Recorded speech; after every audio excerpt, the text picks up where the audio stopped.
ब्रह्मा मुरारी त्रिपुरांतरकारी भानु शशि भूमि सुतो बुधश्च गुरु शुक्र शनि राहु केतवा सर्वे ग्रहा शांतिकरा भवन्तु सर्वे ग्रहा शांतिकरा भवन्तु नवग्रहा शांतिकरा भवन्तु क्रूराग्रहा शांतिकरा भवन्तु।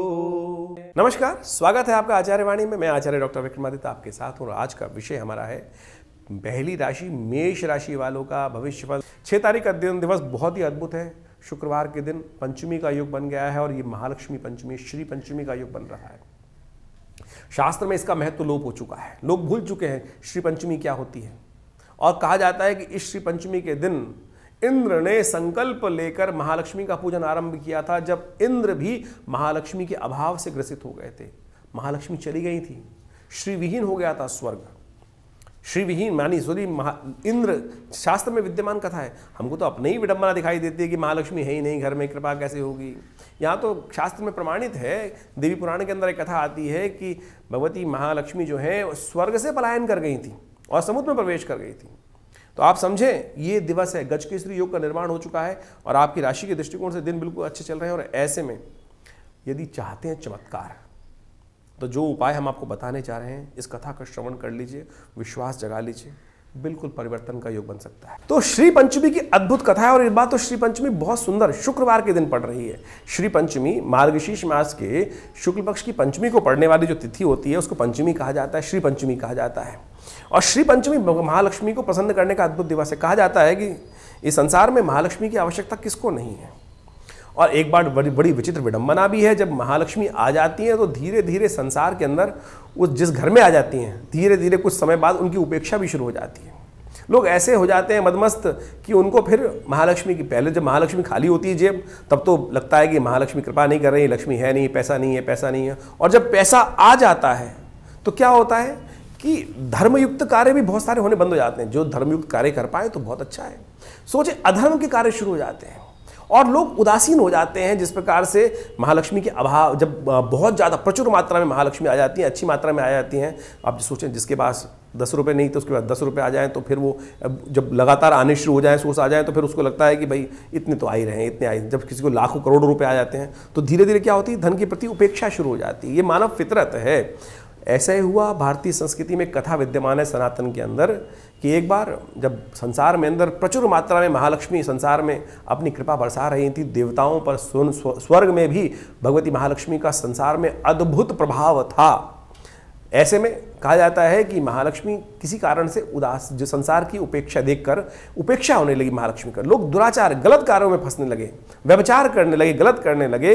भगवती ने देखा कि बड़ी उपेक्षा हो रही है, धन से सुंदर कार्य हो नहीं रहे हैं। तो कहा जाता है महालक्ष्मी स्वर्ग को त्याग कर, इस संसार से हटकर श्री सागर, जो सागर के अंदर कहा जाता है प्रवेश कर गई। महालक्ष्मी की कथा मिलती है क्योंकि क्षीर सागर जो विशेष सागर का मंथन हुआ, सागर मंथन, उसमें से महालक्ष्मी निकली थी।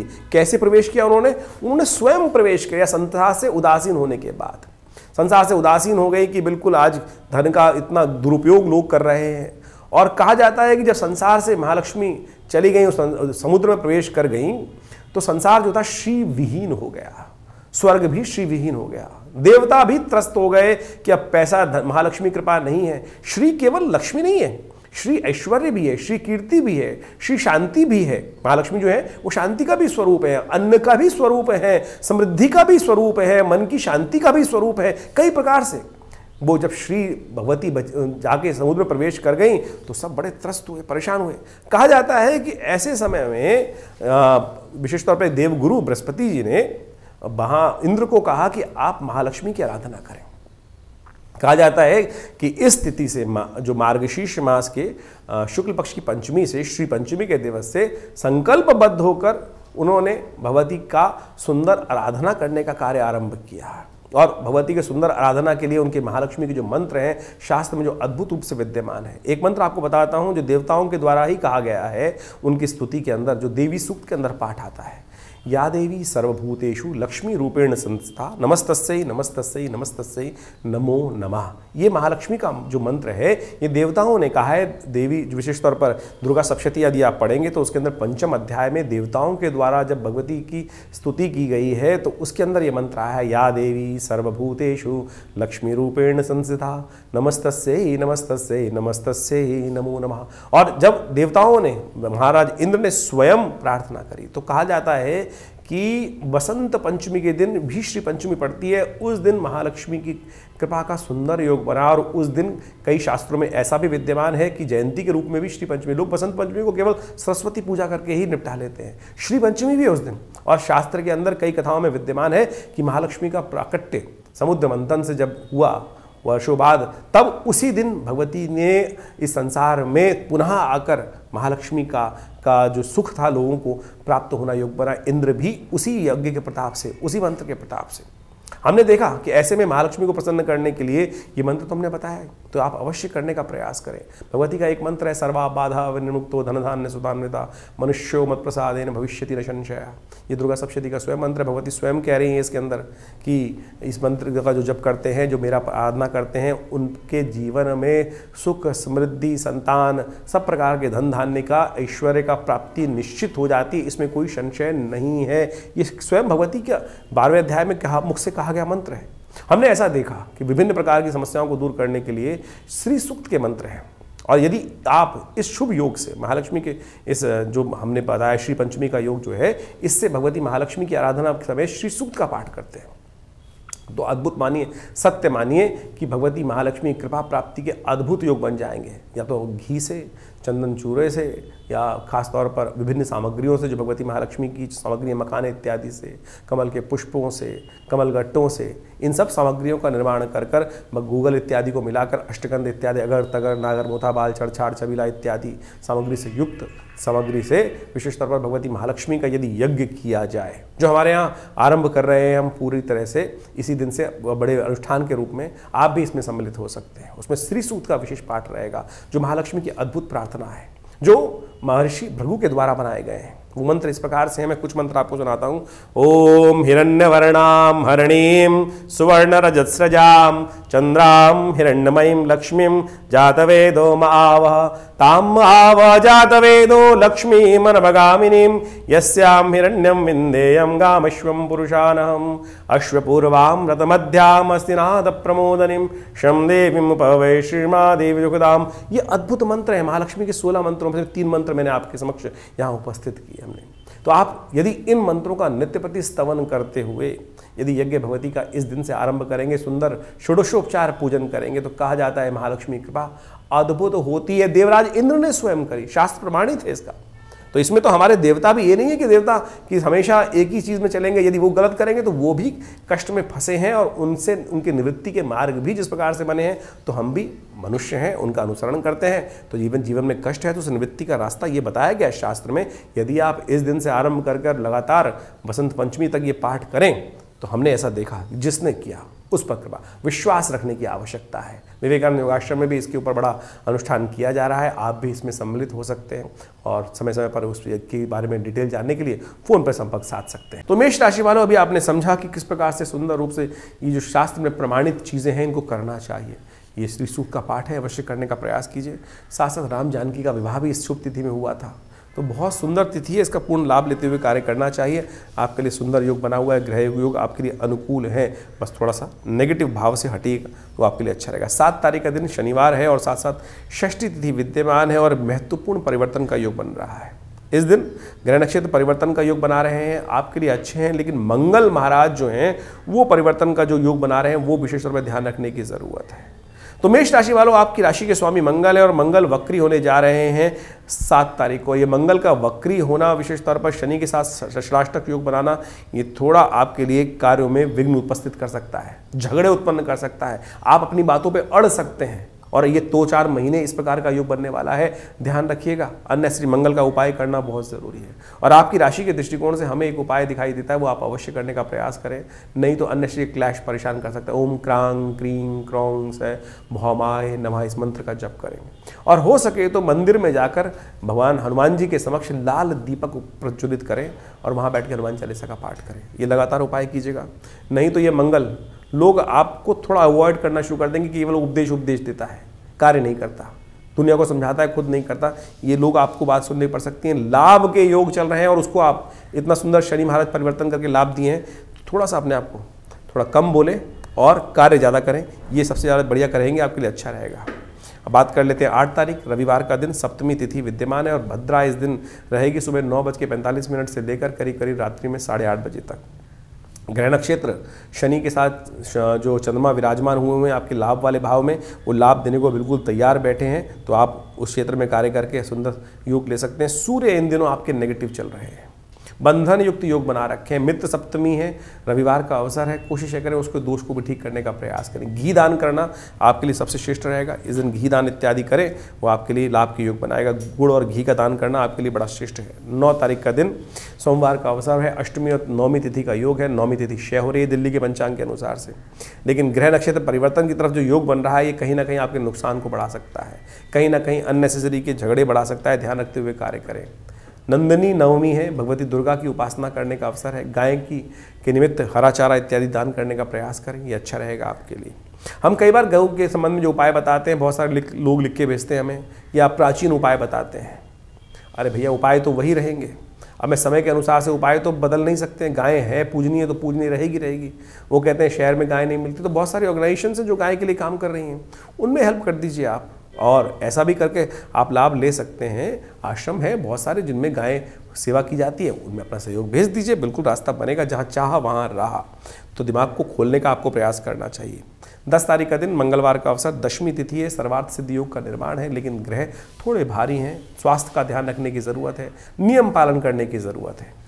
और ध्यान रखिएगा अननेसेसरी झगड़ों से बचते हुए कार्य करना, नहीं तो नुकसान थोड़ा सा होने के योग बनते दिखाई दे रहे हैं। अच्छा रहेगा कि हनुमान जी को थोड़ा स्तवन करें, सुबह सुबह हनुमान जी को जाकर चोला चढ़ाइए, अच्छा रहेगा आपके लिए। तो इस प्रकार से आपने ग्रहों का योगा योग किस प्रकार से आपकी कुंडली में बन रहा है, आपकी राशि के अनुसार से बन रहा है, वो आपने समझने का प्रयास किया।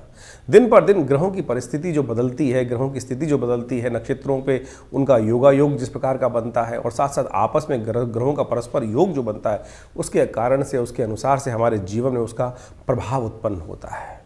इस दौरान दिसंबर के आरंभ काल के अंदर जिस प्रकार का ग्रह योग बन रहा है, 2 प्रकार के समसप्तक योग बन रहे हैं। सूर्य और बृहस्पति आपस में एक दूसरे के समक्ष समसप्तक योग बना रहे हैं। साथ साथ बीच में जब शुक्र परिवर्तित हुए तो मंगल और शुक्र का भी समसप्तक योग बनकर तैयार हो गया। ये कहीं ना कहीं संसार में उठापटक करने के योग बनाता है। कहा जाता है कि मंगल और शुक्र जब आपस में किसी न किसी प्रकार का संबंध बनाएं या समसप्तक हो जाएं एक दूसरे से, तो कई प्रकार के विध्वंस भी संसार में उत्पन्न होने के योग बन जाते हैं। भूकंप इत्यादि, प्राकृतिक आपदाएं इत्यादि भी बनने के योग बन जाते हैं। और साथ साथ युद्ध की स्थिति आप देख ही रहे हैं किस प्रकार से भयावह स्थिति में आगे बढ़ती चली जा रही है। यदि ग्रहों की ओवरऑल दृष्टि को देखते हुए हम समझने का प्रयास करें तो 12 दिसंबर के आसपास बुध भी जो विशेष तौर पर है वो उदय होने के योग बना रहे हैं, और इसके कारण से विश्व में कई प्रकार के और उत्पात भी आरंभ होते दिखाई दे रहे हैं। देखिए इस प्रकार से, और मार्गशीर्ष का महीना चल रहा है, मार्गशीर्ष के महीने 5 शनिवार का योग भी बन गया, जो विश्व में तनाव को ही उत्पन्न करने के योग देता है। विश्व में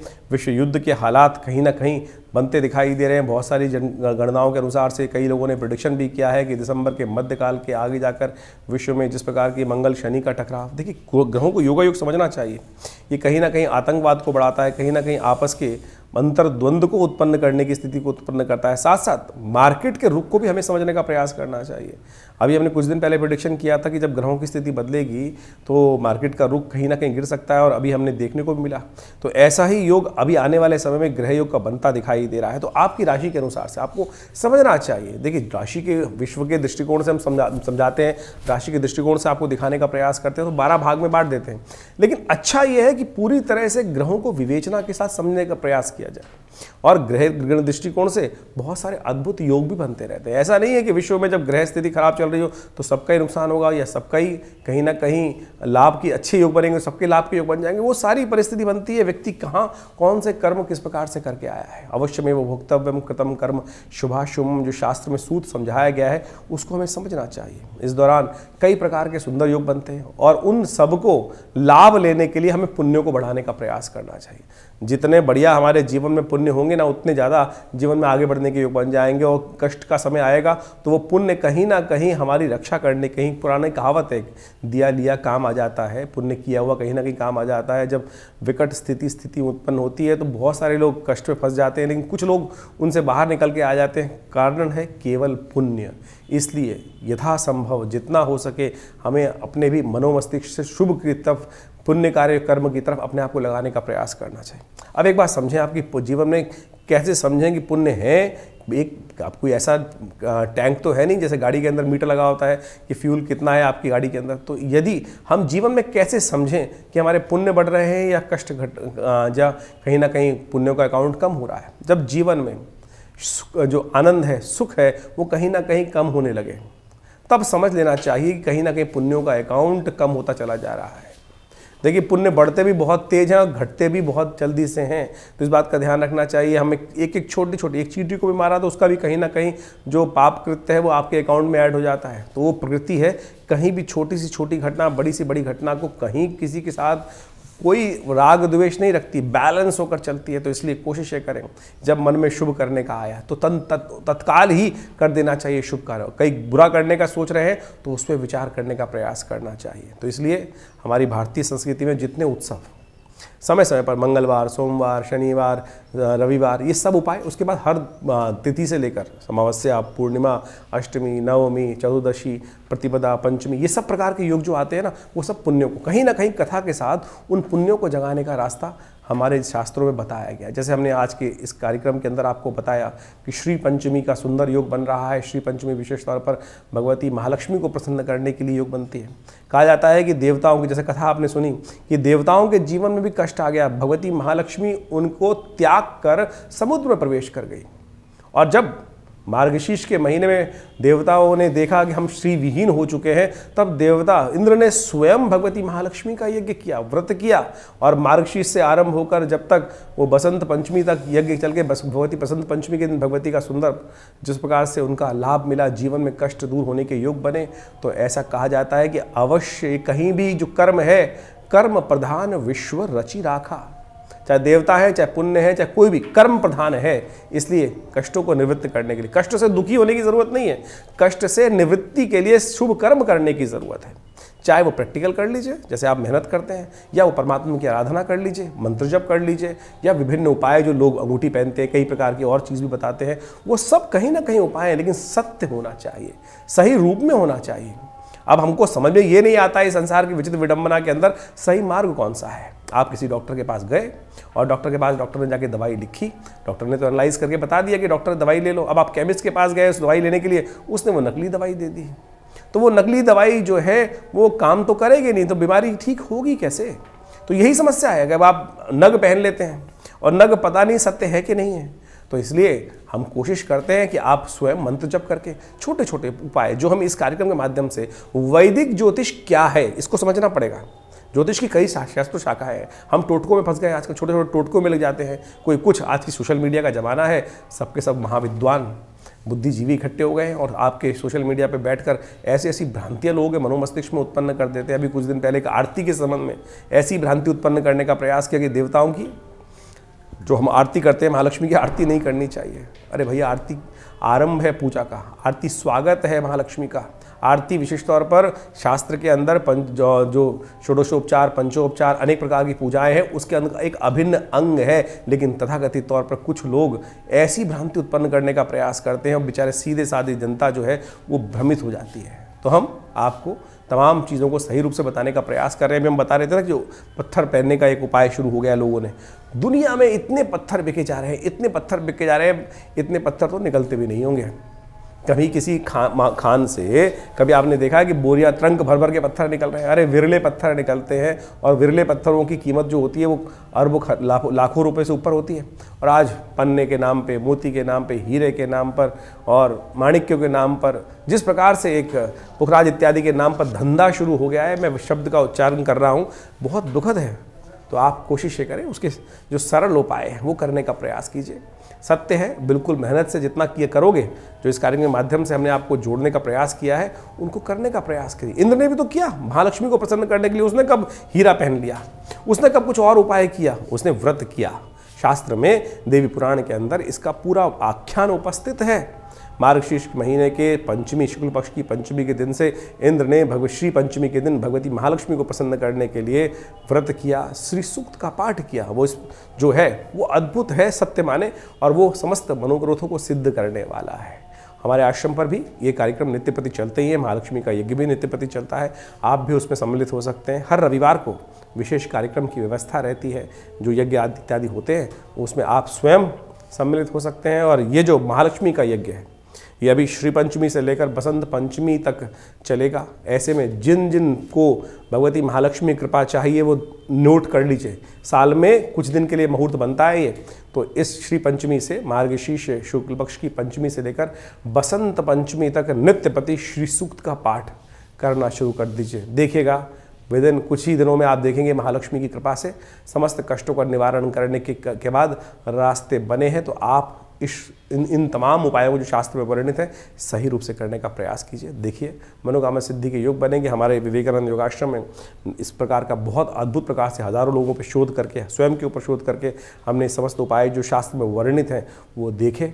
कृपा होती है, कष्ट दूर होते हैं, तो इन सबको करने का आप प्रयास करना चाहिए। जो भी आपके मन में प्रश्न चल रहे हो चिंता ना करें, हमने इस कार्यक्रम के माध्यम से बहुत सारी व्यवस्थाएं करी हैं। वैसे तो रविवार को हम स्वयं मिलते हैं विवेकानंद योगाश्रम दिल्ली में, खुद जमुना पार्क में जो आश्रम है विवेकानंद योगाश्रम में, यज्ञ के बाद हम बैठते हैं वहीं पर। आप जो भी प्रश्न करेंगे उनके निदान अवश्य, जो मानसिक मन में जो प्रश्न चल रहे हैं उनको निदान आप बिल्कुल निःशुल्क प्राप्त कर सकते हैं, बिल्कुल निःशुल्क। रविवार के दिन एक व्यवस्था है, लेकिन उसके बाद यदि चाहते हैं तो फिर अपॉइंटमेंट्स होती हैं, वो अपॉइंटमेंट लेकर आप मिल सकते हैं। एक और भ्रांति लोगों में चल रही है, बहुत सारे लोगों का हमारे पास कई बार फ़ोन आता है कि किसी व्यक्ति से उनकी बात हुई और उसने मेरे नाम से, हमारे नाम से आपसे बात करने का प्रयास किया, या किसी प्रकार का कोई शुल्क, हमारी अपॉइंटमेंट फ़ीस जरूर होती है, वो आप अपॉइंटमेंट फ़ीस हमारे जो नंबर्स आपके सामने स्क्रीन पे चल रहे हैं उन्हीं पर बात करके ले सकते हैं। लेकिन इसके अलावा यदि कोई हमसे, हमारे नाम से आपसे बात कर रहा है तो हम उसकी जिम्मेदारी नहीं ले सकते हैं। तो इसलिए इतना आपको ध्यान रखना पड़ेगा। बहुत सारे लोग आज समाज में हैं जो कई प्रकार से फ्रॉड करने का प्रयास कर रहे हैं। हम आपको अवगत कराने का इस चैनल के, अपने चैनल के माध्यम से आपको समक्ष रख रहे हैं। दिल्ली में विवेकानंद योगाश्रम हमारा एक ही आश्रम है दिल्ली में, या फिर तो इसलिए इसके अलावा भारत में कोई हमारा आश्रम नहीं है। बहुत सारे लोग हमारे अलग अलग नाम से, बहुत सा कई बार हमारे को सपना आते हैं मैसेजेस कि हमने यहाँ पर वहाँ पर कई प्रकार की जगहों पे, लेकिन हमारा कहीं कोई और आश्रम नहीं है। दिल्ली में ही विवेकानंद योगाश्रम है जमुना पार्क में। आप किसी भी समस्या का निदान चाहें तो आश्रम पर आकर स्वयं मिल सकते हैं। और हमारे आश्रम की तरफ से कोई शुल्क किसी प्रकार का, हाँ कंसल्टेंसी शुल्क जरूर होता है, क्योंकि जन्मपत्री इत्यादि जो दिखनी है उसका शुल्क आश्रम की तरफ से रखा गया है। वो आप इन फ़ोन नंबर्स पे मांग कर आप व्यवस्था समझ सकते हैं। और सादर विभिन्न कार्यक्रमों में आश्रम में आप आमंत्रित हैं। आइए विवेकानंद योगाश्रम में यज्ञ में भाग लें, माँ भगवती का सुंदर दर्शन करें।